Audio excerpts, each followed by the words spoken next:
Hi, everyone. I am Sarah Altobello at Rue Fitness.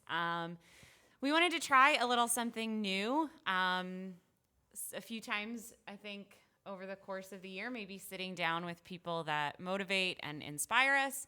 And someone that came to mind immediately for me was my dad. You want to tell everyone your name? Name's Bud Waldmann. Sarah's dad, obviously. I Good know. looks. I know. I can thank you for that. So I thought it was pretty cool to bring you in because you are very active and you've kind of inspired and motivated me to stay active, and just with your general attitude and even to go for like a very specific certification. But before we get into all of that, I guess I just kind of I know these things about you, but kind of ask you some questions about your background. You Yeah? can set the questions up however you wish. Thanks, Dad. So you're a runner. When I know that you didn't do it like in high school. When did that start? Might have started a little bit in college. When I was at UNO, every now and then I'd go play racquetball and then run around campus, a mile or two around campus, on and off.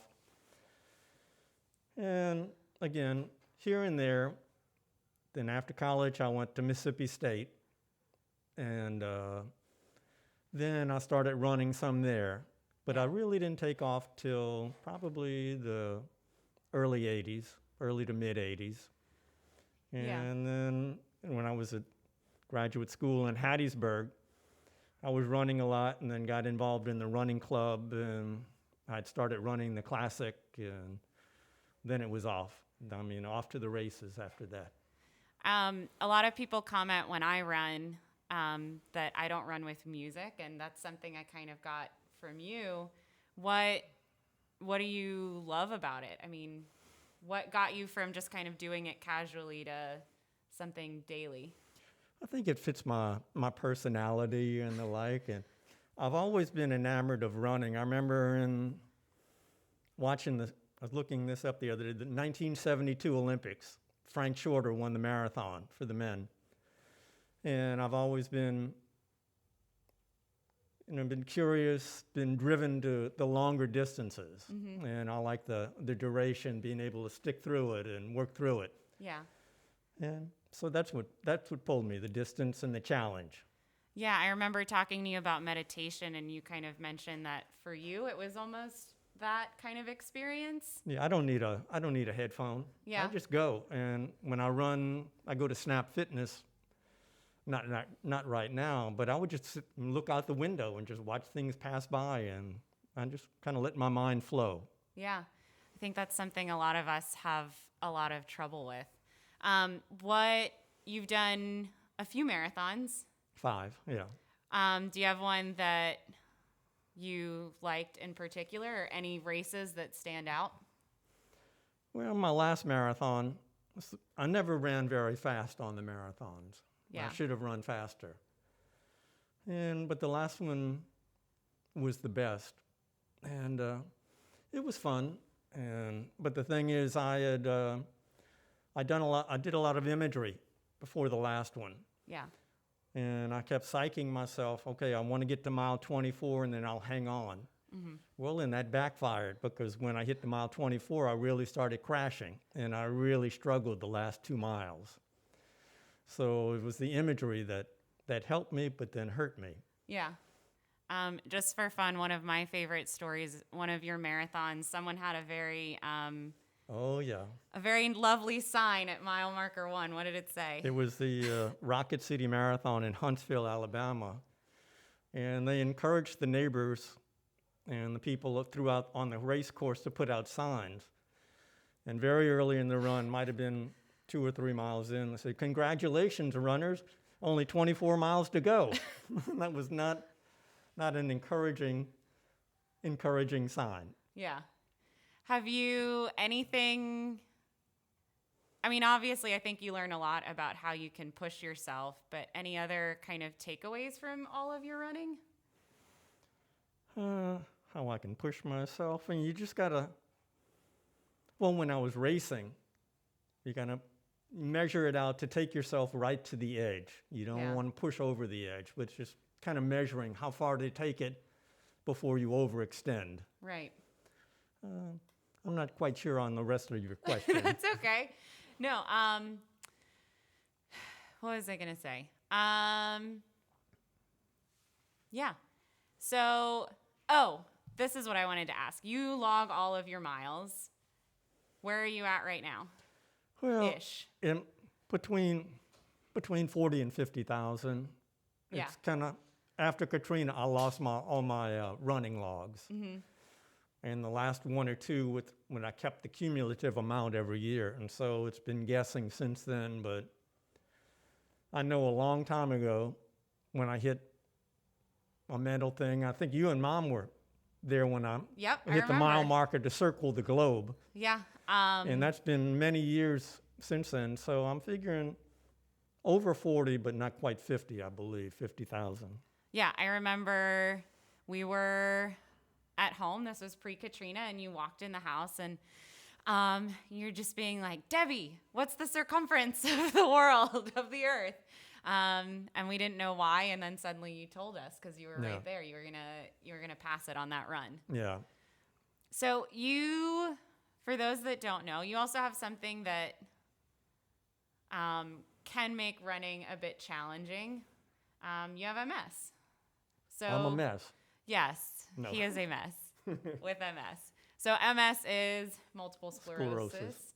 For anybody that might not know, what is it? Kind of roundabout. It's a screwy kind of disorder. And the sclerosis, it has to do with, it impacts the nerve cells in the brain. And the nerve, and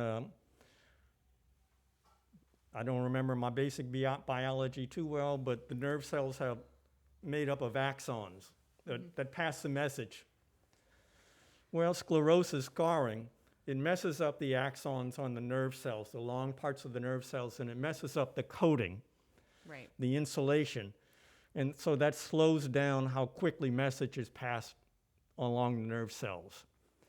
And so things just don't respond as well for me. Yeah. And it just affects, it's a screwy disorder, and it affects many people in many different ways. When we evacuated for Katrina, a lady in the house next to us, she had MS, and she was in bed. She was a little older than me, but it was to the point where she couldn't even walk or anything. And me, I'm lucky, but it affects my memory mostly, and the heat. Yeah. I know Mom talks about knowing that something was up, you coming in from a run. Do you remember that? Like feeling like something wasn't quite right? Yeah, I'm kind of, well, it started with, it wasn't so much that, but it all started, if you want to know the story. I had what's called, first something called Untoff syndrome I later found out. And I used to be a psychologist, and part of my, I'm forgetting the name of the word, but part of my face was paralyzed. Yeah. It was a transient thing. And I'd have a client when she said, Dr. Bud, you're blinking with one eye, but not the other. And I said, stop talking about that. And it turned out I had something, and then that got me into a neurologist. And that matter was addressed. It was a transient matter, but I got hooked into a neurologist. Then I went out on a run during the course, and I just felt like a dish rag after the run, and it was in the summertime. And that kind of triggered the cascade. They didn't know what was going on. They thought it was a tumor. They didn't know what.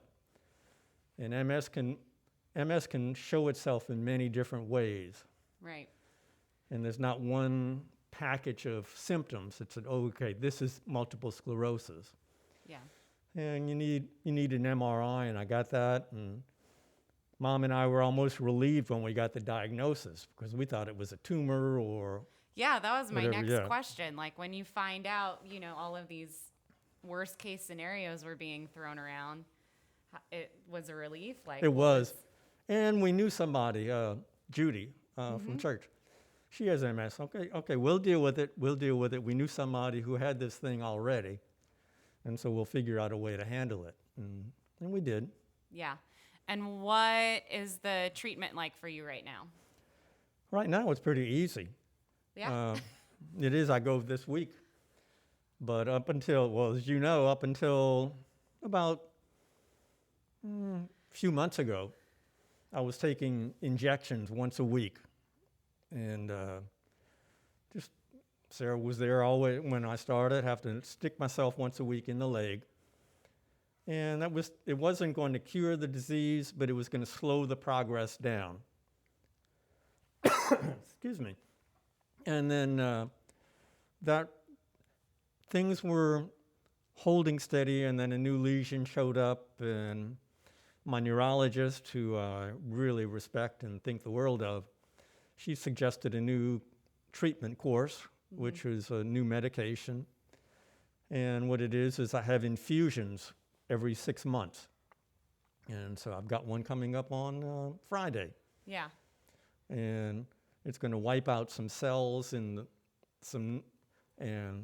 some blood type cells, and that's going to help. Yeah. When you got the diagnosis, was there any concern or question about like how it would affect your running, or you just decided to I didn't really, do your as I thing? think about it, I don't remember it very much. Yeah. And I mean, But it was like shucks, because I had just set a personal best in the 10K at the Crescent City Classic, and I was beginning to kind of think, how am I going to map out my plan for the next marathon? right. And I was just thinking about this the other day, but it's turned out when the Crescent City Classic, the first one after my diagnosis, wasn't that bad. I thought, oh, it's going to be a downer because I've been running real well, and then I'd have to scale it back. Excuse me. But I ran into somebody I knew at the starting area of the race, and he was a card. And so we ran together and joked and just had fun, and he distracted me. Oh, I'm not able to achieve my goals anymore, or I'd have to readjust my goals. And he made the race fun. That's pretty cool. I've never heard you talk about that and kind of preemptively adjusting your goals and telling yourself you weren't going to be able to do something, but you got it done. Yeah. How has the MS affected your running? Well, I'm slowing down. It's MS, plus I'm a little bit older now. You got a couple more grays, but I think some of those are from me. It's affected me because I just have to really be wary of the heat. MS, like I said before, MS and heat don't get along. And so I have to scale it back. And I just don't run at the intensity that I used to. And it's all measured, it's all tapered down now. Right. How has it been with COVID? You and Mom have been pretty insulated. You were, for years, going to the gym and a few days doing the weights as well. Yeah. How has that been? It's been rough. I miss going to the gym because I miss the weight machines as well as running. Excuse me.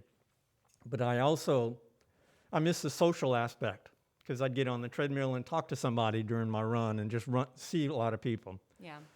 And fortunately, the winter's been manageable.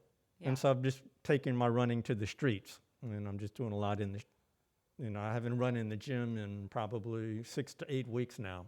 Yeah. And just run on the roads. Yeah, I think it's funny. Like, I kind of knew this, but talking to you right now, you've been very, like, inspiring to me in all of this, because you and Mom have been so insulated, because we don't know what's going on with COVID, and we definitely don't know how it might affect you with MS. But I feel like it's just kind of naturally in you. You do what you need to do, and if you can run, you can, and if everyone's safe, you're all right. But And you just work around the situation. You deal with the cards you're dealt. yeah, I mean, you've kind of just always done that. Yeah. Well, and so much, and I'll give a shout out to you as my daughter.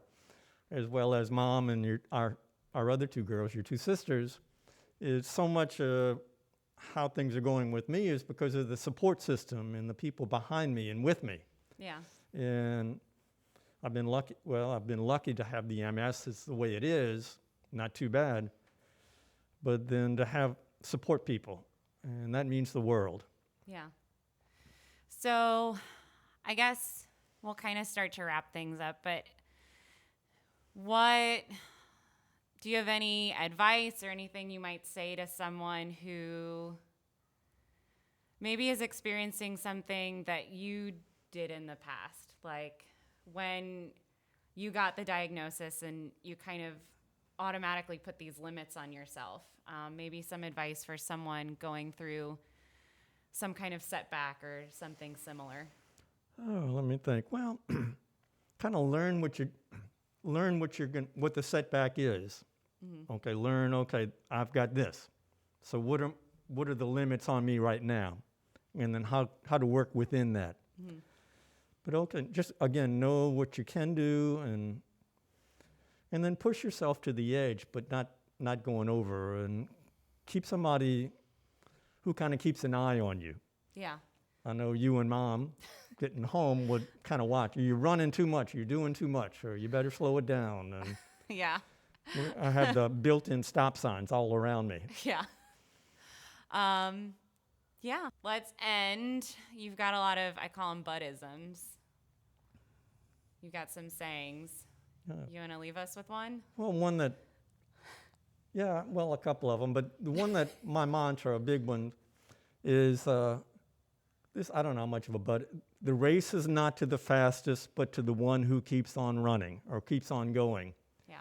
And so with the MS, with any setback, it's not you got to be quickest, but you got to keep plugging away at something. You keep your focus, keep your eyes on the prize, and keep going. You might not get there as fast or as easily or as well as you want to, but as long as you keep moving forward. Good. Yeah. I think that's my favorite one. I use that one a lot. Yeah. So, I mean, I know you couldn't be better if you were twins now, could you?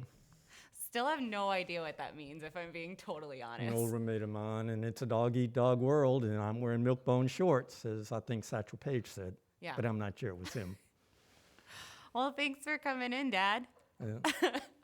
All right, y'all. Thanks for listening. No more crazy things. I'm sorry. If you're ever around Lakeview, Bud is usually out running the streets. I have had friends and boyfriends in the past that have seen my dad out running before meeting him or met him when he came in from a run. So if you see Bud around, give him a wave. Thanks for coming in, Dad. No, you're right. Okay, thank you, Sarah.